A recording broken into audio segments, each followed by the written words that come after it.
Hello friends, welcome to CCH. आज हम आपके लिए लेके आए हैं एमसीए सीटी 2025 ये एग्जाम्स का पूरा डिटेल। इसमें हम डिस्कस करेंगे कि ये एग्जाम्स कब देना है, ये एग्जाम क्यों इंपॉर्टेंट है, ये एग्जाम कौन दे सकता, ये एग्जाम्स में मार्किंग सिस्टम कैसा है, ये एग्जाम का पैटर्न कैसा है, ये सब चीजें हम इसमें डिस्कस करने वाले हैं। बहुत सारे स्टूडेंट्स को इसमें कंफ्यूजन रहता है, जैसा कि हमको कुछ स्टूडेंट्स पूछते हैं कभी कि ये एग्जाम्स के बारे में, मार्किंग सिस्टम, उनका पैटर्न और ये एग्जाम्स की डेट्स और इनके नोटिफिकेशन। बहुत बार तो ऐसा होता है कि फाइनल ईयर जाने के बाद स्टूडेंट्स को पता चलता है कि ये एग्जाम्स आकर गई है, तो उनका एक साल या उसमें गैप पड़ जाता है और एमसीए में उनको एडमिशन नहीं ले सकते। जैसा कि देखिए कि एमसीए सीईटी का जो 2025 का मैंने यहाँ पे आपको एक छोटा सा पोस्टर लगाया है, ये महाराष्ट्र एमसीए सीईटी का है, जो टेक्निकल एजुकेशन कंडक्ट करता है महाराष्ट्र का।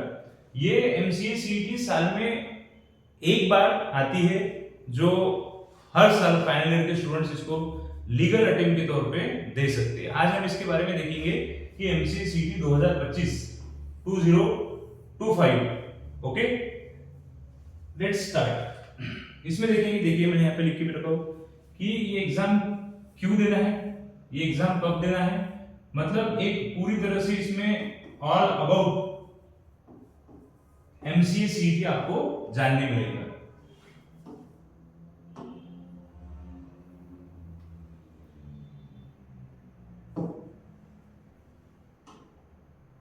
देखिए, जैसा कि मैंने बताया कि ये वीडियो में आपको कंटेंट में मैं आपको पूरा डिटेल शेयर करूंगा कि आपके मन में का पूरा के पूरा डाउट क्लियर हो जाए। और बहुत सारे स्टूडेंट्स को इसके बारे में हेल्प एक चाहिए थी कि इसका एलिजिबिलिटी क्या रहता है, इसका मतलब एमसीए सीटी एग्जाम ही क्या होती है, importance of CET, exam details, exam pattern, how to prepare. Okay, ये सब चीजें आपको मैं इसमें बताने वाला हूं। देखिए,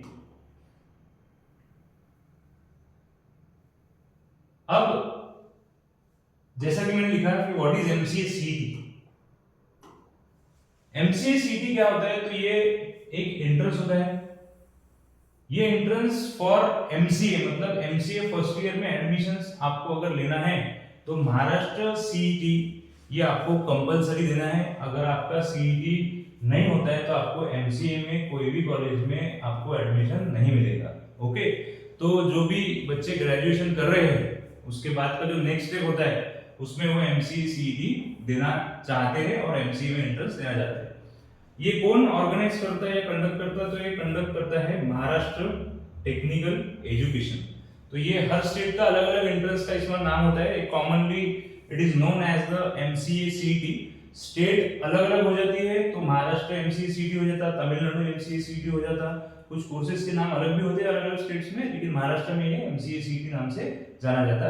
ये महाराष्ट्र गवर्नमेंट कंडक्ट करता है और एंट्रेंस इसका जो रहता है ये पीजीसीईटी नाम से भी पहचाना जाता है। जैसा एमटेक के लिए आप गेट एग्जाम देते हो, एमबीए के लिए आप एमबीए सीईटी देते हो, वैसे एमसीए के लिए आपको ये टोटल एमसीए सीईटी देना पड़ेगी। अब सबसे इंपॉर्टेंट पार्ट अभी आता है। देखिए, ये सबसे ज्यादा इंपॉर्टेंट पार्ट है। एलिजिबिलिटी क्या है ये एग्जाम का, तो सबसे बात तो अब जैसा ग्रेजुएशन से पोस्ट ग्रेजुएशन का अगर आप स्टडीज करते हो तो बहुत सारे स्टूडेंट वो कंटिन्यूटी में ही करते हैं, गैप का तो सवाल ही नहीं आता। गैप का ऐसा बहुत कम होता है कि जिनके साथ की एजुकेशन ग्रेजुएशन के बाद पोस्ट ग्रेजुएशन में गैप आ गए।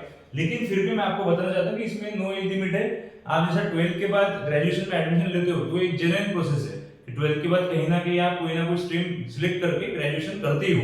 तो वैसा ही ये एग्जाम आपका ग्रेजुएशन के बाद पीजी एंट्रेंस के लिए कौन से स्ट्रीम के लिए आप देखेंगे इसमें कि इसमें सबसे पहले एमसीए सीईटी ये कौन दे सकता है, ये पहले देख लेंगे। तो बीसीए जिनका ग्रेजुएशन चल रहा ये सब लोग आप एमसीए सीईटी को अपीयर हो सकते हैं। उसके बाद जिनका बीएससी चल रहा वो दे सकते हैं। लेकिन एक बात समझिए, बीसीए में तो आप कंप्यूटर एप्लीकेशन ही पढ़ रहे हो, तो ये तो एमसीए उनके लिए रहता ही है। लेकिन बीएससी कंप्यूटर जिसका रहेगा वो ये एग्जाम को जरूर दे सकता, that is MCA CET. Okay, उसके बाद कौन दे सकता, तो बैचलर ऑफ इंजीनियरिंग जो भी फाइनल ईयर में स्टूडेंट है वो अपने 8th सेमेस्टर में ये एग्जाम को दे सकता। और जो बीएससी में है और जो बीसीए में है ये 3 साल के कोर्सेस है ग्रेजुएशन के, तो इसमें आप 6th सेम में रहते से एग्जाम को दे सकते हैं, जिसके फॉर्म आपको मैं भी आगे वीडियो में बताऊंगा कि फॉर्म्स कब आते हैं, उसका फॉर्म फिलिंग डेट कब रहता है, एग्जाम डेट कब रहता है, उसके स्लॉट्स कैसे रहते हैं, ये सब हम अभी डिस्कस करेंगे। उसके बाद हाँ, मैंने ऑलरेडी बता दिया आपको कि final year students of engineering and BSc final year students और बीसीए फाइनल ईयर स्टूडेंट्स इसको दे सकते हैं। Okay, next. अब देखिए क्या होता है कि मैंने जैसे कि आपको बताया कि पिछले साल कुछ स्टूडेंट्स ऐसे हमारे पास आए थे कि जिनमें सीईटी देने का विलिंगनेस तो था बट अवेयरनेस नहीं था, डेट मिस हो जाना, जैसा कि बहुत बार होता है कि अपना इवन सेमेस्टर में कुछ कॉलेज के फंक्शंस या प्रोग्राम रहते हैं, गैदरिंग रहते हैं, या उसको एनुअल फंक्शंस बोलते हैं, तो उसी दौरान बहुत सारे एग्जाम्स के डेट मिस हो जाती है या किसी को पता नहीं चलता। तो इसलिए ये वीडियो एक अवेयरनेस के तरीके से आपके सामने हम लेके आए कि बीएससी फाइनल में और बीसीए फाइनल में रहने से जरूर ये एग्जाम का ध्यान रखिएगा। तब भी हम आपके सामने हर वक्त वीडियो लेके आएंगे एमसीए सीटी के बारे में, जो भी डिटेल्स आपको प्रोवाइड करना है वो हम एक प्रोसेस में आपको भेजते ही रहेंगे। नेक्स्ट देखिए, जैसा कि अब सब स्टूडेंट्स को एक जानकारी रहना चाहिए, सब स्टूडेंट्स को एक जानकारी रहना चाहिए कि ये जो एग्जाम चल रहा है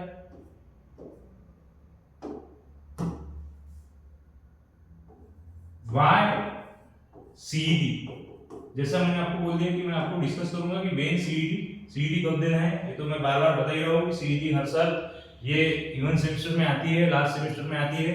अगर आपका 4 साल का एजुकेशन हो, बैचलर ऑफ इंजीनियरिंग के स्टूडेंट्स भी बहुत बार अच्छा स्कोर करके एमसीए भी करते हैं, लेकिन ऐसा बहुत कम होता है। लेकिन बीसीए के स्टूडेंट्स और बीएससी कंप्यूटर के स्टूडेंट्स ये एग्जाम्स को 100% देते ही है। जितना हमने देखा है कि इसमें सिर्फ एक बात बताना है कि अवेयरनेस बहुत थोड़ा सा, मतलब डेट्स के बारे में अवेयरनेस नहीं है कि आपको पता तो रहता है कि आप बीसीए के बाद एमसीए में एंट्रेंस लेने वाले हो, बट एग्जाम्स का प्रोसीजर आपको पता नहीं रहता, तो ये हम उसमें डिस्कस करेंगे। सबसे पहले देखिए इंपॉर्टेंस ऑफ सीईटी। इंपॉर्टेंस क्या है इसका? हर एग्जाम्स का एक इंपॉर्टेंस रहता है। जैसा कि आप देखेंगे गवर्नमेंट एग्जाम्स में बच्चे पढ़ते हैं, उसको फेस करते हैं, उसका प्रीलिम्स देते हैं, उसका मेंस देते हैं, उसका इंटरव्यू देते हैं, तो उनको टारगेट पता रहता है कि क्या करना है। उनको हर एग्जाम का एक मोटो पता रहता है, तो वही मोटो को लेके हर स्टूडेंट्स कोई ना कोई एग्जाम के पीछे लगा रहता है। आप स्टेट गवर्नमेंट देखो, आप सेंट्रल गवर्नमेंट देखो, या अदर सीईटीज देखो, जैसा अभी गवर्नमेंट ने बीबी और बीसीए सीईटी लेके आया, तो उसका मोटो ऐसा है कि ग्रेजुएशन में आपको एंट्रेंस लगेंगी बीबी और बीसीए में जाने के लिए। तो वो तो मोटो है, लेकिन इंपॉर्टेंस भी होना चाहिए कि इंपॉर्टेंस क्या है, कि ऐसा क्यों करना चाहिए कि एमसीए में एंट्रेंस देके उसमें स्कोर भी अच्छा आना चाहिए। उसके अपन कुछ अभी पैरामीटर्स देखेंगे। देखो इसमें इंपॉर्टेंस इसलिए है क्योंकि जब आप एमसीए का फॉर्म भरते हो, तो अभी तो देखो मैंने ये वीडियो में बोलना ही नहीं चाहिए कि एमसीए सीईटी का एडमिशन ये सीईटी के नॉन जीरो मार्क्स के ऊपर होता है। ओके, मतलब नॉन जीरो मार्क रहता है, मतलब एक्सपेक्टेड स्कोर जो रहता है ना, कि जो आप कहीं ना कहीं बर्दाश्त कर सकते हैं, वो स्कोर मतलब प्लस में ही रहना चाहिए हर। अब 1-2 मार्क बहुत ही कम स्टूडेंट्स को मिलते हैं, ऐसे तो मार्क कभी मिलते नहीं है, लेकिन एक मैं एक्सट्रीम कंडीशंस बता रहा हूँ कि अगर बहुत ही डाउन मार्क मिलते हैं आपको, तो एडमिशन मिलना तो मुश्किल की बात है। लेकिन एमसीए सीईटी सबसे इंपॉर्टेंट ये है कि आपको इसमें स्कोर करना भी जरूरी है। जितना अच्छा स्कोर होगा उतना आपका पीजी में अच्छे कॉलेज मिलने का चांस बढ़ जाएगा। जैसा कि आप देखो कि कोई भी स्टूडेंट्स अगर इंजीनियरिंग में अच्छे कॉलेज में एडमिशन लेता है, तो उसको कैंपस प्लेसमेंट का एक बहुत अच्छा और एक क्या बोलते हैं उसको, कि जैसे आप उसको अपॉर्चुनिटी बोल सकते हैं ना, तो उसमें अपॉर्चुनिटी के चांसेस बढ़ जाते हैं। और वही थोड़ा सा कॉलेज में अगर कॉम्प्रोमाइज होता है, क्योंकि आपके सीईटी के 12th सीईटी के मार्क्स अच्छे नहीं रहते, तो उसकी वजह से आपको इंजीनियरिंग में कॉम्प्रोमाइज करना पड़ता है। और ये जैसा कि देख रहे हैं कि बीसीए के स्टूडेंट्स जितना भी हमने देखा है आज तक 8 या 9 सालों में, कि जितने भी एमसीए या बीसीए में हमको स्टूडेंट्स मिलते हैं, तो वो स्टूडेंट्स से हम एक ही सुनना चाहते हैं कि उनको कहीं तो भी बैचलर ऑफ इंजीनियरिंग में जाना था, लेकिन lack of marks in 12th CET और जेई, तो उन्होंने उनका रास्ता बदल दिया और बीसीए की तरफ लेके आए। तो BCA is not a bad education, it is a very good education. ये इंजीनियरिंग के पैरेलल में चलता है। अगर आप ये इंजीनियरिंग के पैरेलल में चलता है, अगर आप बीसीए के साथ एक सुप्रीम एमसीए डिग्री करते हो, एक वेल क्वालिफाइड एमसीए डिग्री करते हो, तो आप एक इंजीनियर के बराबर में सैलरी आगे अर्न कर सकते हो। तो ये इंपॉर्टेंस रहता है उसका। अब इसके बाद देखो कि गुड स्कोर कितना रहना चाहिए एमसीए का और एमसीए सीईटी का, मतलब एमसीए में जाने के लिए सीईटी का गुड स्कोर कितना रहेगा। अब देखिए अगर 100% इज द बेस्ट परसेंट, इसको परसेंटाइल बोलेंगे क्योंकि ये एग्जाम्स के मार्क्स परसेंटाइल में गिने जाते हैं। मैं आगे अगले वीडियो में बताऊंगा परसेंटाइल क्या रहता है, लेकिन एक आप एक अंदाजा ले लीजिए कि परसेंटाइल मतलब जितना अच्छा परसेंटाइल उतने अच्छे कॉलेज। तो 100% में से मैं तो बोलूंगा कि स्टूडेंट्स को 99.99 ही मिलना चाहिए। लेकिन अपन पढ़ाई करते, स्मार्ट वर्क करते, हार्ड वर्क करते, प्रिपरेशन करते, आप जो कहीं भी इंस्टीट्यूशंस में ज्वाइन करते हो, उसका ट्रेनिंग लेते हो, आप सब्जेक्ट्स को पढ़ते हो, उसमें जो भी सब्जेक्ट्स है, तो नॉट नेसेसरी हर वक्त ही सब लोगों को 99.99% मिलेगी। लेकिन हम कोशिश करते हैं कि सबसे ज्यादा बच्चों को, जितने भी हमारे से जुड़े हुए लोग हैं, जो भी हमसे गाइडेंस देते हैं, कि उनको ज्यादा से ज्यादा हम 99.99% तक लाने की कोशिश करेंगे। अब देखिए गुड स्कोर ऐसा रहता है कि एक मैंने 99.99 तो बोला है, लेकिन एक 95 प्लस स्कोर भी ये बहुत अच्छा स्कोर है अगर आप महाराष्ट्र के अच्छे कॉलेजेस को टारगेट करते हो तो। ओके, और आजकल तो ऐसा हो गया कि बीसीए में देखो, आपको मैं एक नंबर बताता हूँ, अगर बीसीए में एक डिस्ट्रिक्ट में फॉर एग्जांपल 2500 टू 3000 स्टूडेंट्स अगर रहते हैं, तो एमसीए में उनकी एडमिशंस थोड़ी सी कम हो जाती है, मतलब वो नंबर का 70% या 65% ऑफ एमसीए में सीट्स रहता है, जस्ट बिकॉज ऑफ ये स्कोर्स के वजह से। तो जितने आप वो 70% स्टूडेंट में टॉप 10% स्टूडेंट में आने की कोशिश करोगे, तो उतना अच्छा रहेगा, वो हो जाएगा आपका 95% के ऊपर आने के वजह से। तो आप पुणे बोलो, मुंबई बोलो, सोलापुर में भी कॉलेज है, उसके बाद औरंगाबाद में भी कॉलेज है, नागपुर में भी कॉलेज है, अमरावती में भी कॉलेज है, तो बहुत सारे कॉलेज अच्छा पैकेज भी अभी स्टूडेंट्स को दे रहे हैं। अभी आपको पता है आईटी फील्ड और कंप्यूटर फील्ड बूम पे है, मतलब पिछले 4 सालों से अभी ऐसा बता रहे हैं अलग अलग न्यूज़पेपर्स में, अलग अलग मीडियाज पे, कि अभी और 8 से 9 साल तक, 10 साल तक ये सब चीजें आगे रहने वाली है, वैसे रहने वाली है। हर स्ट्रीम का एक फेज रहता है कि आज से 8-10 साल पहले जैसा मैकेनिकल, सिविल, ये सब फील्ड के फेज थे, तो अभी ये फेज आईटी और कंप्यूटर का चल रहा। तो आप नई इंजीनियरिंग से तो आप ये एमसीए के जरिए भी अच्छे पैकेजेस पे जा सकते हैं।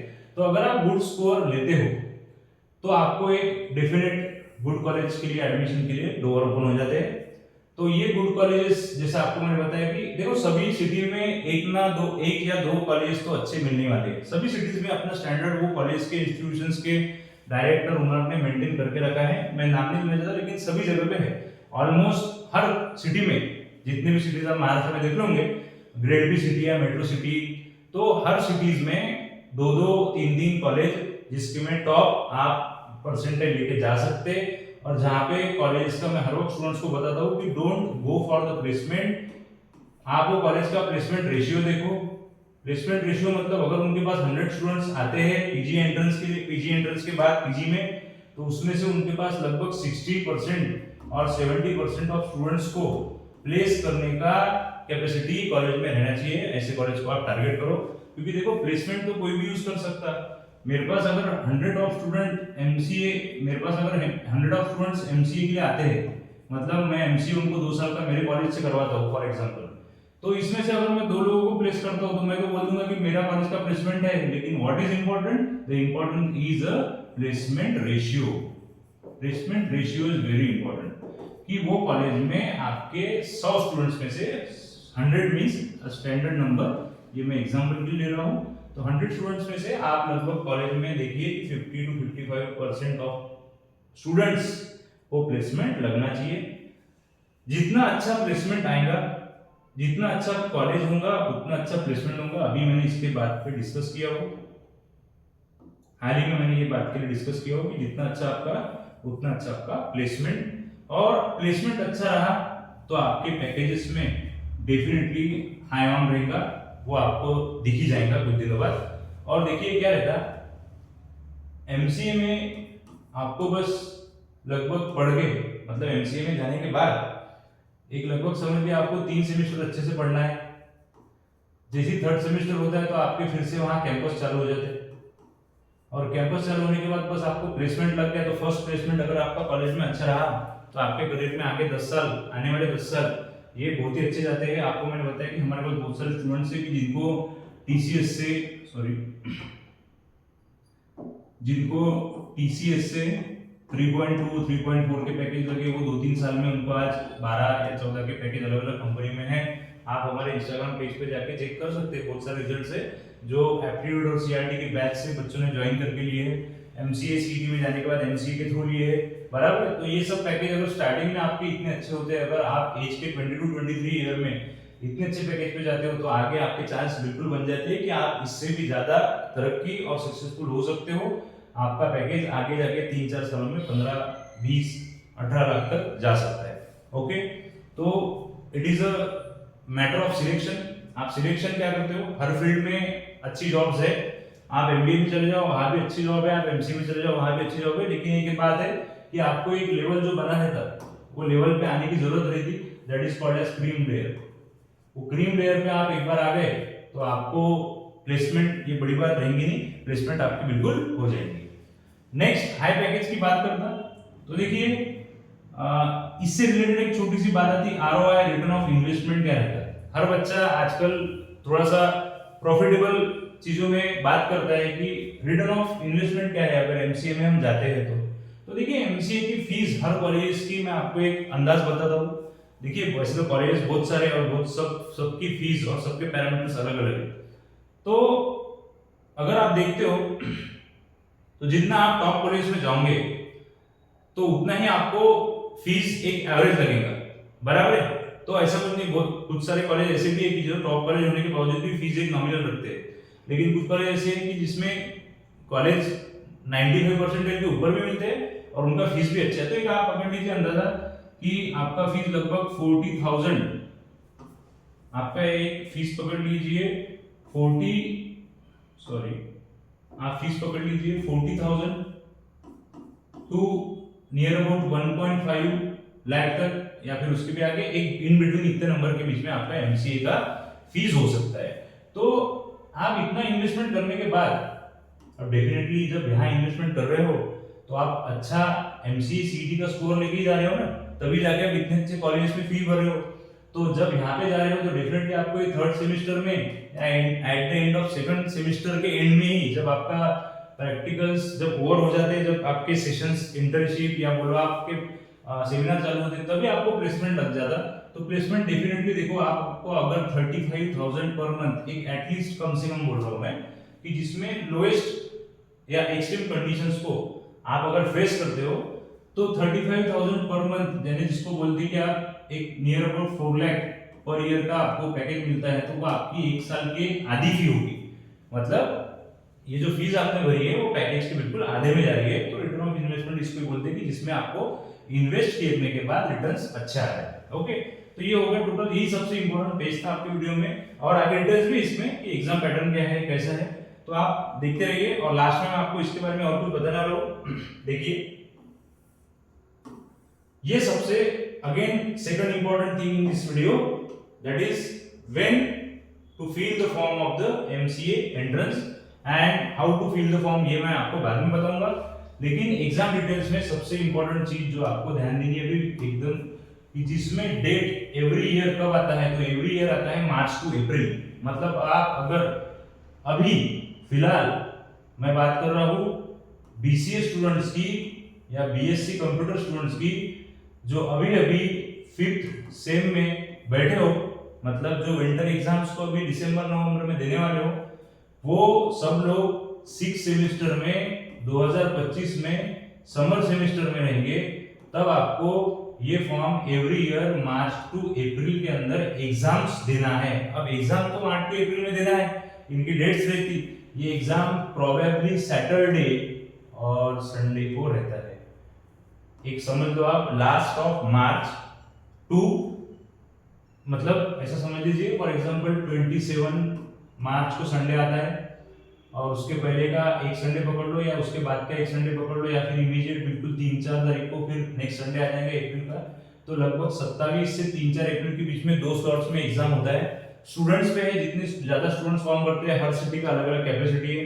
ये सब एग्जाम डिजिटल आयन एग्जाम, यहाँ पे अमरावती में एक है जिसका नाम है ion digital zone, that is from dreamland विजिलैंड, ये वहां पे एग्जाम्स होता है। बहुत सारे स्टूडेंट्स फॉर्म भरने की वजह से एग्जाम्स के सेंटर बढ़ भी सकते हैं, बराबर है।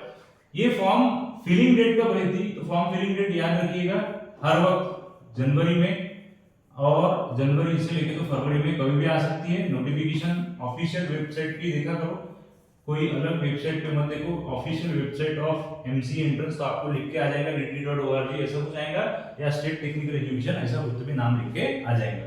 तो एग्जाम के फॉर्म भरना है आपको जनवरी फरवरी के बीच, जब नोटिफिकेशन आएगा, और आपको मार्च से अप्रैल के बीच में एग्जाम रहेगा। मतलब फॉर्म भरने के मैं अगर अंदाज लगाता हूँ तो लगभग 50 to 60 डेज के अंदर अंदर या बाउंड्री पे आपको एग्जाम देने का चांस रहेगा।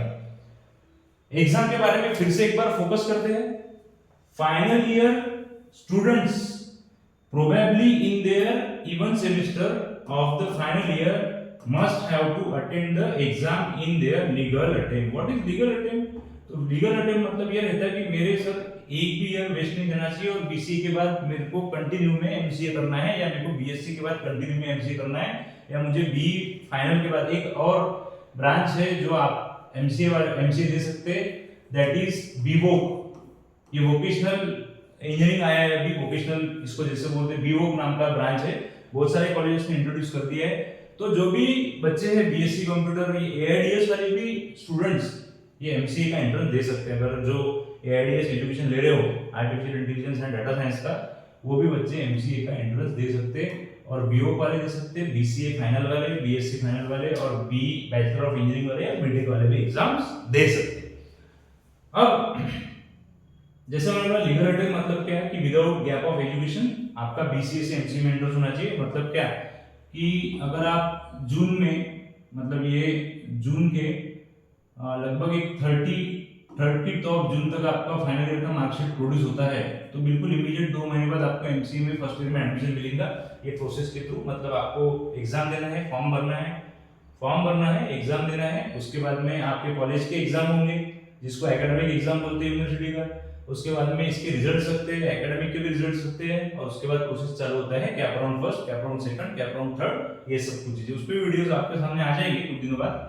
लेकिन फर्स्ट अभी प्रायोरिटी कि आपको एग्जाम्स के बारे में पता चाहिए। जैसा अभी मैं बताना चाहता हूं कि 2024 के एमसीए के लिए जो एंट्रेंस हुआ था उसके एडमिशन फॉर्म अभी आ गए हैं। तो वो जो भी बच्चे अभी ये वीडियो देख रहे हैं, मतलब जिनका एग्जाम हो चुका है, या फिर जो इन्फॉर्म करना चाहते हैं कर दीजिएगा कि उनके कैप राउंड लगभग एक कंडक्ट हो गए, अभी सेकंड राउंड ऑफ अलॉटमेंट चल रहा है। अभी हम देखेंगे कि इसका पैटर्न क्या है। मतलब एग्जाम पैटर्न बहुत जरूरी है, क्योंकि एग्जाम पैटर्न पता रहा तो उतना आपको समझ में आता है कि क्या करना और क्या नहीं करना।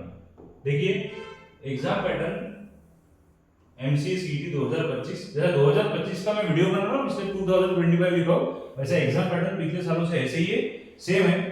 देखो सबसे पहले तो 90 मिनट्स ऑफ ड्यूरेशन रहता है एग्जाम का, जिसको आप आवर्स में कन्वर्ट करोगे तो 1 घंटा 30 मिनट का एग्जाम रहता है। नेगेटिव मार्किंग बिल्कुल भी नहीं है, मतलब अगर आप कोई क्वेश्चन को गलत करते हैं तो आपको उसका पेनल्टी नहीं मिलेगा। ओके, तो इसका पेनल्टी नहीं मिलेगा, मतलब अगर नेगेटिव मार्क होते हैं तो उसके लिए 0 डिडक्शन है, कोई उसमें से माइनस करेगा नहीं। सेक्शंस कितने होते हैं? तो 4 सेक्शंस होते हैं। इसके बारे में तो एकदम इंपॉर्टेंट जानकारी आपको चाहिए ही बिल्कुल, कि इसमें 4 सेक्शंस मतलब 4 सब्जेक्ट रहते हैं। एक रहता है आपका इंग्लिश, जो लगभग 12th बेस इंग्लिश रहता है, मतलब 8 to 12 का जो एजुकेशन लिया है आपने उसके बेस पे जो इंग्लिश रहता है, लेकिन थोड़ा सा अलग रहेगा। मतलब आप 8 to 12 का बिल्कुल बुक टू बुक पढ़ते हो तो मे बी आप क्वेश्चंस को अटेम्प्ट कर सकते हो, लेकिन इंग्लिश थोड़ा सा इसमें अलग रहता है, क्योंकि क्वेश्चन पूछने का तरीका इसमें चेंज हो जाता है। थोड़ा मैच्योर वे में वो आपको क्वेश्चंस पूछना चालू करते हैं, एरर डिटेक्शंस रहता है, पैराजंबल्स रहता है, ठीक है। उसके बाद में इसमें रहता है क्वांटिटेटिव एप्टीट्यूड, बराबर। इसमें 2-3 पार्ट है, वो मैं आपको बाद में एक्सप्लेन करके बताऊंगा। लॉजिकल रीजनिंग, जिसको आप रीजनिंग भी बोल सकते हैं, लॉजिकल रीजनिंग में भी 2-3 पार्ट है, मतलब ये छोटे छोटे सब्जेक्ट्स है इसमें। और एक लास्ट है कंप्यूटर। तो कंप्यूटर मतलब क्या है कि जो डिग्री आप पढ़ रहे हो वो डिग्री का 3 साल का अच्छे से नॉलेज आप गैदर करो और उसको एमसीक्यू बेस्ड में फॉर्मेट में प्रिपेयर करो, कि आपको अगर वो चीजों पे एमसीक्यू कोई पूछता है तो आपको आंसर देते आना चाहिए। उसके बाद ये एग्जाम का मोड कैसा रहता है? तो मोड रहता है इसका, इसको बोलते हैं कंप्यूटर बेस्ड टेस्ट, मतलब कंप्यूटर के ही ऊपर टोटली बेस्ड रहेगा।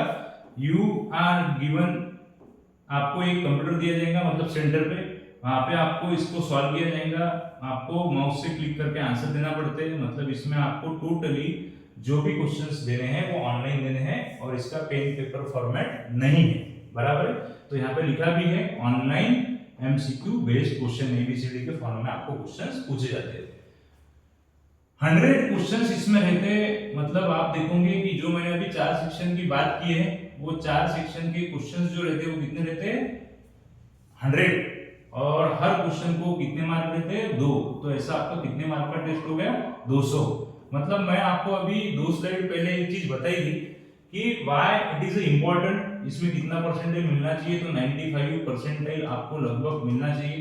95 परसेंटाइल के लिए आपको क्या करना है, तो देखिए 200 मार्क आपके सामने है, मैं एक एवरेज या एक मोटा मोटा अमाउंट आपको बताता हूँ कि आपको 150 प्लस मार्क्स टारगेट करने के हैं। क्या करने के 150 प्लस मार्क आपको टारगेट करने के, और ये बहुत ज्यादा टफ टास्क भी नहीं, अगर आप स्मार्ट वर्क करते हो तो आपको प्रॉपर गाइडेंस अगर है तो आप ये डेफिनेटली 150 प्लस मार्क्स को अटेंड कर सकते। देखिए क्या होता है, कभी कभी स्टूडेंट्स की अलग अलग कैटेगरी रहती है। जैसा हम देखते हैं कि कुछ स्टूडेंट्स सच में पढ़ाई कर लेते हैं, सेल्फ स्टडी करते हैं, बहुत अच्छा लगता है कि उनके स्कोर्स अच्छे आ जाते हैं। कुछ स्टूडेंट्स ओवर कॉन्फिडेंस में रहते हैं, उनको लगता है कि मैं सितंबर से एक कुछ थोड़ा थोड़ा पढ़ते पढ़ते ये टॉपिक का प्रिपरेशन कर लूंगा, एमसीए सीडी को कैसा भी 90% के ऊपर लेके आऊंगा। बट क्या होता, मैं आपको एक फैक्ट बताना चाहता हूँ। वो फैक्ट कैसे रहता, जनवरी, फरवरी, मार्च and April, these 4 months of one semester are really busy schedule for the every engineer or every student, because ये हर कॉलेज में ये दिनों में मैं आपको बताना चाहता। देखिए नवंबर में तो एग्जाम होता है, नवंबर के बाद एक लगभग 15-20 दिन का छुट्टी हर कॉलेज के स्टूडेंट्स कॉमन ऑफ के तौर पे लेते हैं। उसके बाद एक near about 1st of Jain और फर्स्ट वीक ऑफ जनवरी में कॉलेज फिर से अटेंड होना चालू हो जाता है। That is your 6th semester for the BSc and BCA computer and 8th semester for the BE. तो मैं बीई का बात ज्यादा करूंगा नहीं, क्योंकि बैचलर ऑफ इंजीनियरिंग के स्टूडेंट्स शायद ही ये एग्जाम्स को फिर से फेस करते हैं, क्योंकि और एक्चुअली इसको जैसा बीसीए को छोटा इंजीनियर करके जाना जाता, तो बीसीए प्लस एमसीए अगर आप बन जाते हो तो आप एक इंजीनियर के बराबर बन जाते हो। तो ऑलरेडी जो इंजीनियर बना है वो एमसीए देता नहीं, लेकिन कुछ कुछ स्टूडेंट देते हैं, बहुत ही कम रहते हैं, जैसे 2 to 300 में एक स्टूडेंट रहता है जो एमसीए सीडी को इंजीनियरिंग के बाद जाता है। तो अब मैं उनके बारे में बात करना बंद कर दूंगा। तो मैं जैसा बोल रहा हूँ कि 1st ऑफ जनवरी, तो 1st ऑफ जनवरी को आपका कॉलेज चालू होता है, या फर्स्ट वीक ऑफ जनवरी को कॉलेज चालू होता है। बस कॉलेज जैसा रूलिंग पे आता है तो फरवरी में कुछ एनुअल प्रोग्राम्स की अनाउंसमेंट कॉलेज में हो जाती है, बराबर है। एनुअल प्रोग्राम्स में गैदरिंग आ गए, आपके अलग अलग डेज आ गए। उसके बाद में आप देखेंगे कि सेशनल टेस्ट आ गई, जो एकेडमिक्स के लगभग 30 दिन या 35 दिन पहले होती है। फिर उसके बाद आपके फाइनल ईयर के प्रोजेक्ट्स, जो आपका एंडिंग ग्रेजुएशन का एंडिंग है, वो एंडिंग को डेकोरेट करने के लिए प्रोजेक्ट सेमिनार आपको करना पड़ते हैं खुद के। तो ये पूरा शेड्यूल के बीच में सीईटी का नोटिफिकेशन कब आ जाता और वो कब हो जाती है ये पता ही नहीं चलता। तो जो भी कमिटमेंट खुद से करते हैं कि सितंबर से मैं स्टार्ट करके कैसे भी कर लूंगा, तो मे बी वो 1st ऑफ मंथ एक महीना आपको अच्छे से प्रिपरेशन करते हुए दिख जाएंगे। ये सब मैं एक्सपीरियंस से बोल रहा हूँ। जो भी स्टूडेंट्स हमको मिलते हैं जनवरी फरवरी में आते हैं कि sir I was trying to prepare by myself but I couldn't able to prepare for that exam, अब मेरे सामने लगभग 50-55 दिन है तो प्रिपेयर करके दो। तो ऐसे वक्त हम भी मजबूर हो जाते हैं, तो वो स्टूडेंट्स को 3 से 4 घंटे का बैच करना पड़ता। वो स्टूडेंट को 3 से 4 घंटे का बैच करने के बाद साथ ही साथ उसको एकेडमिक्स के वर्क्स भी रहते हैं, जैसा मैंने आपको ऑलरेडी बताया कि प्रोजेक्ट सेमिनार रहते हैं। तो इसलिए एक बेस्ट वे है कि इसका एक 1 आवर ऑफ प्रैक्टिस आप रोज कीजिए, वो कोई ट्यूटर के द्वारा कीजिए, कुछ तो भी आप ऑनलाइन सेशन से कीजिए। जैसा मैंने बताया कि हमारे पास ऑनलाइन का इसका बहुत ज्यादा रिस्पांस है स्टूडेंट्स का, कि ऑनलाइन में बहुत ज्यादा स्टूडेंट्स ने ज्वाइन किया है इस साल का एमसीए सीईटी 2025। जैसे लास्ट ईयर तो ऑफलाइन बैचेस था इसका, लेकिन इस साल से बहुत आपको देखने मिलेगा। मैं आपको शेयर भी कर दूंगा कि ऑनलाइन के हमारे पास स्टूडेंट्स बहुत है जो एटलीस्ट 1 घंटा तो भी रोज प्रिपेयर कर रहे हैं। उनको जनवरी फरवरी में एक रिवीजन बैच भी मिलेगा, जिसके वजह से वो अपने स्कोर को बूस्ट कर सकेंगे। लास्ट 1.5 ईयर से हमने इंट्रोड्यूस किया है अपना ऑनलाइन टेस्ट पोर्टल, तो उससे भी बहुत ज्यादा फायदा हो रहा है। अभी धीरे धीरे स्टूडेंट्स को एक्सेस मिलना है, लेकिन अभी मिल जाएगा near about at the end of अगस्त और मिड ऑफ सितंबर। देखिए तो जैसा बताया कि जनवरी फरवरी मार्च अप्रैल ये टोटल बिजी शेड्यूल रहता है, और अप्रैल तो आपको एटमोस्ट सीईटी का डेट तो चले ही जाएगा, मतलब सीईटी होके भी चले जाएंगे अप्रैल के फर्स्ट वीक में या ज्यादा से ज्यादा सेकंड वीक में। तो आपको ये चीजों पे ध्यान देना है कि ये तो आपको मिलने ही वाले हैं सेल्फ प्रिपरेशन के लिए, क्योंकि हर बच्चा फाइनल ईयर में रहने के बाद वो एक इमोशन से गैदरिंग को, कॉलेज को, सेशंस को, एनुअल सेशंस को एंजॉय करता है, और तभी आपका क्रूशियल पीरियड रहता है कि आपके पीजी के लिए आपको डिसीजंस लेना पड़ते हैं, that is you have to score the 95 plus percentile in your CETs wherever you want to go. Okay, next. तो आप देखेंगे अब इसमें जैसे मैंने आपको बताया कि प्रिपरेशन की बात आती है तो सॉरी ओके, ये शायद एक टेक्निकल ग्लिच की वजह से, तो एक एमसीए सीईटी का ये आपको मैं पोस्टर शेयर कर दूंगा, जो भी देखेंगे कमेंट में या फिर कोई भी लिंक भी इसको भेज दूंगा आपसे एमसीए सीईटी का। इसको हाँ, तो आपको मैंने बताया, देखिए कुछ लोगों के मैसेजेस और कुछ लोगों के डिमांड के मतलब already we are conducting the offline batches for MCA CET successful manner. पिछले साल भी किया था, ये साल भी है। तो जैसा आपको बताया कि ऑनलाइन में स्पेशल आपको बताना चाहता कि बहुत सारे स्टूडेंट्स, मैं स्पेशली ऑनलाइन इसलिए फेवर कर रहा कि देखिए क्या रहता, आप कुछ भी प्रिपेयर नहीं करोगे और एक बस जैसा उसको बोलते हाफ हार्टेड अटेम्प्ट दोगे तो सीईटी का स्कोर भी आपको हाफ हार्टेड ही मिलेगा। आप अगर कोई अच्छी चीज करना चाहते हो, कोई अच्छी चीज अचीव करना चाहते हो, तो उसके लिए अटेम्प्ट भी आपको वही मैनर से और वही कैपेसिटी से करना पड़ेगा। तो ऑनलाइन बैच के बारे में जैसा मैं आपको स्पेशली बताया था कि बहुत सारे मैंने देखा कि हमारी सिटी में, अमरावती में या बाहर की सिटी में या डिस्ट्रिक्ट में गर्ल्स हॉस्टल में रहने की वजह से बैचेस शाम को कर नहीं सकती, सुबह कॉलेज रहता है और दोपहर को बैचेस करना पॉसिबल नहीं होती क्योंकि ऑलमोस्ट सब कॉलेजेस दोपहर को रहते हैं। तो एक ऑनलाइन बैच हमने रखी है जिसमें लाइव प्लस रिकॉर्डिंग रहता है। ये 99 परसेंटेज बैच है। तो मैंने जैसा आपको बताया कि आपका टारगेट तो इतना ही रहना चाहिए, इससे कम आप रखो ही मत। मैं तो ये बोलना चाहता हूँ कि हर बच्चा जो एमसीए सीईटी देता है, ये स्टिकर को आप एक स्क्रीनशॉट निकाल के रख दो और ये कहीं ना कहीं आपके घर में रूम में बुक पे लगा के रख दो। जब आप 99% को बार बार देखोगे तो आप वो तरीके से प्रैक्टिस करना चाहोगे, because your MCA score is very important. क्योंकि अगर एवरेज एमसीए करना है तो आप नहीं भी किया तो मैं ऐसा सजेस्ट करूंगा कि आप करो ही मत। तो एमसीए करना है तो अच्छे ही करो, लगभग 95% के आसपास आना चाहिए, ऐसी प्रिपरेशन आपकी रहनी चाहिए। What we provide in the course, okay, this is very important. क्योंकि बहुत बार ऐसे समझ में नहीं आता कि सर ऑनलाइन कोर्स में है क्या, कि ऑनलाइन कोर्स में आपको देना क्या चाह, हम आप क्या देना चाह रहे हो और बच्चे को क्या चाहिए। तो ये टोटल जितना भी डिमांड स्टूडेंट्स की तरफ से आया है, जो भी हमको पता चला पिछले 2, 3, 4 सालों में कि स्टूडेंट्स को किस वजह से ज्यादा परसेंटेज मिल रहे, उसके क्या रीजन है। और अगर किसी को कुछ परसेंटेज में ऐसा नहीं कि मैं तो ये नहीं, मैं ऑनेस्टली आपको बताना चाहता कि सभी स्टूडेंट, देखो जितने भी स्टूडेंट्स आते हैं 100 ऑफ स्टूडेंट्स अभी तुमको बता था, तो 100 में से सबको ही 99, 95 नहीं मिलते। तो लेकिन जो हार्डवर्क कर रहा और जो हमने बताए हुए स्मार्ट वर्क जो भी देते बैच में बताए हुए और जो भी लाइन फॉलो करता है टीचर की, तो वो डेफिनेटली उसको 25 to 27% का हाइक मिल ही जाता है। मतलब खुद के भरोसे अगर वो 65 या 68 तक आता है तो हमारे भरोसे की इसमें ऐड कर दो तो लगभग वो 90 प्लस तक आ ही जाएगा। तो देखिए क्या रहता है डेली प्रैक्टिस पेपर, मतलब जो भी आपको वीडियोस और जो भी आपको रिकॉर्डिंग्स आ रही है उसका एक क्वेश्चन पेपर फॉर्मेट रहता है पीडीएफ फॉर्मेट में। जो भी बच्चे ज्वाइन करते हैं उनको वो ऐप के ऊपर भी मिल जाता और उनको वो व्हाट्सएप ग्रुप पे भी मिल जाता, जहां से वो एक्सेस करना चाहते हैं वहां से मिल जाता। About this is all about the PDFs daily practice paper. और एक सर्विस तो मैंने इसमें लिखा भी नहीं है कि जिसमें हम आपको एक लगभग 2 दिन में एक बार या 3 दिन में एक बार एक 10-10 क्वेश्चन का सब सब्जेक्ट का क्विज भेजते हैं। वो इमेज फॉर्म या पीडीएफ फॉर्म में रहता है, उसको आप आपके रफ शीट्स पे सॉल्व कर सकते हैं। तो ये सब ऑफलाइन प्रैक्टिस होगी पेन एंड पेपर वाली।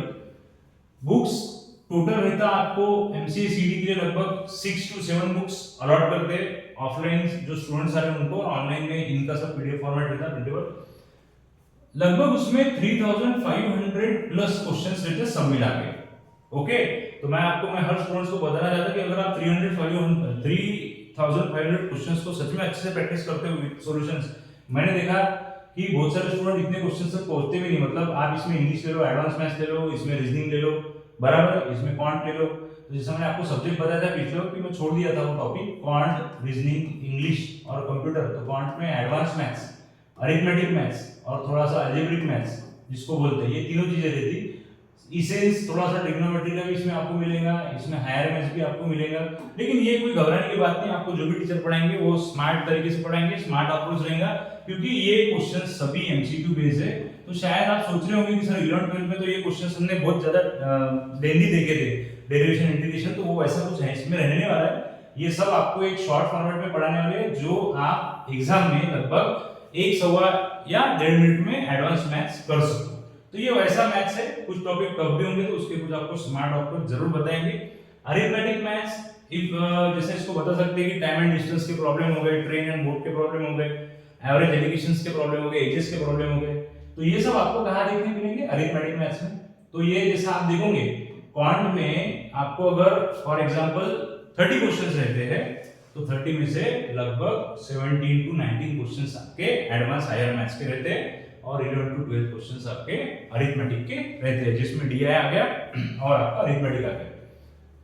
रीजनिंग, लॉजिकल रीजनिंग रहता है, उसके बाद आपको रहता है क्रिटिकल रीजनिंग के कुछ ही क्वेश्चंस रहते हैं, बराबर। और आपको इसमें देखने मिलेगा थोड़ा सा part that is abstract reasoning का, ये आपको मैं वीडियोस में लाइव सेशंस में पूरा का पूरा डिस्कस करके बताऊंगा, इसके हर एक टॉपिक है। और जो भी बच्चे ये वीडियो को देखेंगे तो इसको पूरा स्टार्टिंग से तो लास्ट तक आप देखिए, इसमें आपको कंप्लीट डिटेल जो भी आपके मन में डाउट है वो 100% क्लियर हो जाएगा, एक आपको वे मिल जाएगा कि प्रिपरेशन कैसा करना चाहिए। ये क्वेश्चंस आंसर विद सॉल्यूशंस है, मतलब आपको एबीसीडी में से बी ऑप्शन है या सी ऑप्शन है ये तो लिखा ही रहेगा बुक में, साथ ही साथ उसके सॉल्यूशंस भी एक्सप्लेन करके दिए हैं। अगर आपको प्रॉब्लम सभी सॉल्यूशन के साथ देखने हैं तो आप वो भी देख सकते हैं, आपको सिर्फ ऑप्शंस देखने हैं तो भी देख सकते हैं, no problem. Every question book has its solution book separately at the back of the that book, okay. Offline mock, ये ऑफलाइन बच्चों के लिए, जो भी बच्चे ऑफलाइन ज्वाइन है तो उनके लिए ऑफलाइन मॉक तो एडिशनल फैसिलिटीज है, जो ऑनलाइन वाले मतलब उनको वो पीडीएफ फॉर्मेट में मिलती, लेकिन बच्चों को एक्चुअल में पेपर और पेन देके यहाँ पे सॉल्व करवाते हैं, उसको मॉनिटरिंग करते हैं।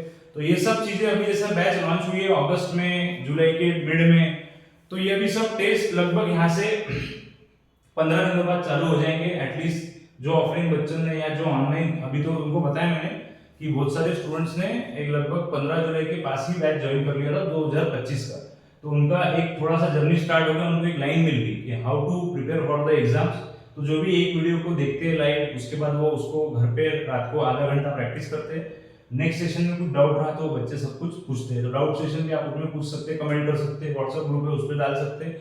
और सबसे इंपॉर्टेंट बात है कि हम ऐसा बहुत कम होता है, तो कॉलिंग पे भी कुछ डाउट्स रहा अगर ऑनलाइन बच्चों का तो वो भी हम मैक्सिमम सॉल्व करने की कोशिश करते हैं। हम तो बोलते हैं कि आप कॉल करो, ऑफिस का नंबर भी बताऊंगा, शेयर करूंगा, उसमें आप बिल्कुल कर सकते हैं। Online test access for online and offline, ये बोथ स्टूडेंट के लिए ऑनलाइन एक्सेस है, ये सबके पोर्टल पे लगभग बैच ज्वाइन के 1 महीने बाद आ जाता है, क्योंकि स्टार्टिंग में ऑनलाइन एक्सेस का कुछ फायदा होता नहीं, उसका रीजन है आपके स्टार्टिंग में सेशन 1-1.5 घंटा चलने के बाद टॉपिक का लर्निंग चलता है, मतलब सीख रहे होते आप, तो सीखते वक्त ये टेस्ट का थोड़ा काम नहीं होता, तो 1 घंटे आपको 1 महीने बाद लगभग या पकड़ लो 20-25 दिन बाद वो एक्सेस आ ही जाता है। फिर उसमें आपको टेस्ट 150 प्लस टेस्ट आपको मिल जाएगा और अलग से टेस्ट मिल जाएगा, मतलब उसमें सभी टेस्ट आपको मिल जाएंगे, जो भी टॉपिक मैंने ऊपर एक्सप्लेन किए उसके सब टेस्ट। उसके बाद में डाउट सेशन, जैसा मैंने बताया, तो इसके 2 तरीके हैं डाउट सेशन के।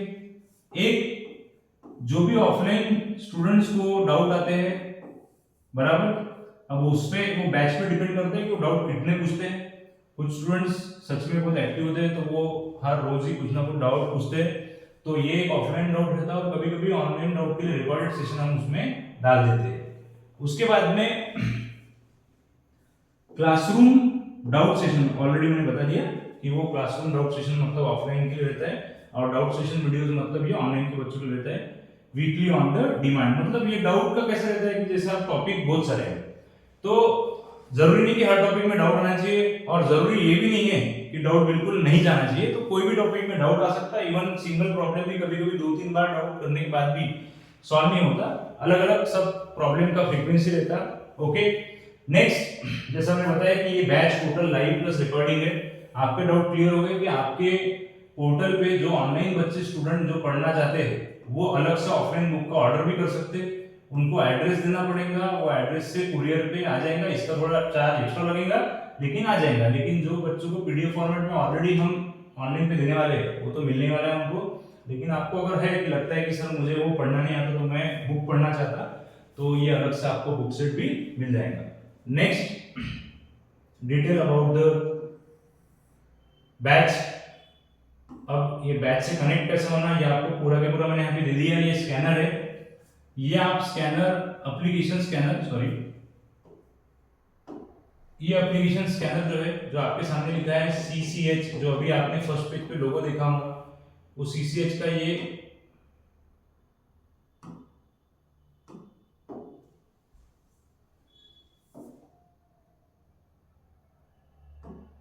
ओके। तो जैसा आपने देखा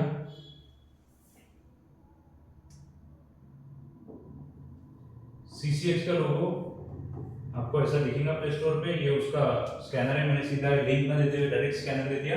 आप वीडियो को पॉज करके स्कैनर से ऐप को स्कैन कर सकते, और स्कैन करने के बाद उसमें देखिएगा MCA CET 2025 live plus recorded course, जिसमें 3 टीचर के फैकल्टीज के फोटोज होंगे। और सबसे इम्पोर्टेंट बात कि maths, reasoning, English, advance maths और कंप्यूटर, ये सब जो सब्जेक्ट्स है इनके लिए अलग अलग ट्रेनर, अलग अलग फैकल्टी आपको दी जाएंगी। मतलब हर टीचर अलग सब्जेक्ट आपको पढ़ाएगा, बराबर है। उसके बाद में ऑफलाइन एड्रेस देखिए, ये मैंने बोला address for the offline classes, Radhanagar lane number 1 about Shiv Shakti xerox Panchavati. मतलब पंचवटी स्क्वायर पे अगर आप आते हो तो पंचवटी स्क्वायर से बिल्कुल फर्स्ट लेन जो है, वो फर्स्ट लेन में एंट्री करने के बाद लेफ्ट हैंड पे सेकंड नंबर का जो बिल्डिंग है वहां पे CCH ऑफलाइन क्लासेस होता है। और other side of the city that is Ravi Nagar square, मतलब आप देखोगे कि रविनगर स्क्वायर मतलब शिवाजी कमर्शियल बीआईनी कॉलेज वो साइड का एरिया, वहां पे ये बैच रविनगर के स्क्वायर पे होता है। वहां पे एक हॉल है, उसका एड्रेस अब मैं इलैबोरेट नहीं कर सकता, थोड़ा लेंदी एड्रेस है। तो जब भी आप ये नंबर पे कॉल करोगे तो आपको एड्रेस का पता चल जाएगा, और आपको बैच अनाउंसमेंट प्रोबेबली यहाँ की बैचेस का टाइमिंग आपको बताना चाहता हूँ। ऑफलाइन का ऑफलाइन बैच है सुबह 9 से 10:30, एक बैच है 11 से लगभग 12:30। ये बैच लगभग स्टूडेंट्स नहीं करते क्योंकि ऑलमोस्ट ये कॉलेज के टाइम पे रहता है, लेकिन ठीक है, अगर किसी का पॉसिबल ही नहीं होगा तो ये बैच में भी आ सकते हैं। लेकिन ये बैच तो टोटली आप आ सकते हैं, कंप्लीटली CET ओरिएंटेड बैच है। शाम को एक बैच है 4:30 से 5:30, ये बैच आप कर सकते हैं। कुछ दिनों बाद शाम को एक बैच चालू होगा, दैट इज 6:45 to 8। ये बैच का अनाउंसमेंट टाइम पे आ जाएगा, इसको अभी लगभग 1 महीना टाइम है। जो भी बच्चे बाद में अवेयर होते हैं चीज के लिए, या वीडियो जिसके पास लेट पहुंचेगा, या किसी को लगता है कि अब डिसीजन लेना चाहिए कि MCCT दो, तो उसको लगभग ये सितंबर के लास्ट में या मिड में ये बैच मिल जाएगा। 10:30 से 5:30 है, 9 से 10:30 से ये सेंटर है कौन सा, पंचवटी का। रविनगर में भी प्रोबेबली मॉर्निंग में आपको एक 8 से 9:30 ये टाइम पे बैच, इसका टाइम डिसाइड होने का है। ये टाइम आपको 15 अगस्त के बाद डिसाइड होकर जल्दी से आपको क्लियर किया जाएगा। जो भी डाउट है आप ये नंबर पे हाई कीजिए या मैसेज कीजिए या क्वेरीज कीजिए, आपको डाउट सॉल्व करके देंगे। मतलब जो भी बैच ज्वाइनिंग के लिए डाउट है तो वो 8624826084 रविनगर के स्टूडेंट स्पेशली, क्योंकि मुझे यहाँ से बहुत ज़्यादा रिस्पॉन्स आया था कि ये सेंटर पे बैच चाहिए, तो वहाँ पे मॉर्निंग और इवनिंग का बैच आपको अवेलेबल मिल जाएगा। ये है आपका स्कैनर जो आपको स्कैन करना चाहिए, जिसके थ्रू आप ऐप में जाओगे। जो भी बच्चे ऑनलाइन लगाना चाहते हैं तो ऑनलाइन में इंस्टॉलमेंट मेथड भी आपको दिया हुआ है, आप इंस्टॉलमेंट मेथड से भी उसको पे कर सकते, और आपको डायरेक्ट वन टाइम पेमेंट करना है तो वन टाइम भी कर सकते। Both options are available for the both mode of exam, both mode of batches, online में भी है, ऑफलाइन में भी है, वन टाइम भी है, इधर भी है। समझ में आया आपको? तो ये है आपका स्कैनर, इसमें आप जाइए। फिर से एक बार कोर्स बताता है, MCA CET 2025, that is okay. Next video मैं अपलोड करूंगा, जो करूंगा नीम CET के ऊपर, जो MCA CET का ही एग्जाम रहता है। सॉरी, MCA CET नहीं, MCA के लिए एग्जाम रहता है, लेकिन वो नेशनल एग्जाम रहता है, ये स्टेट एग्जाम है। इसका वीडियो भी मैं कुछ दिनों में अपलोड करने वाला हूँ, तो आप ये चैनल को सब्सक्राइब कीजिए और वीडियो हो सके तो शेयर कीजिए।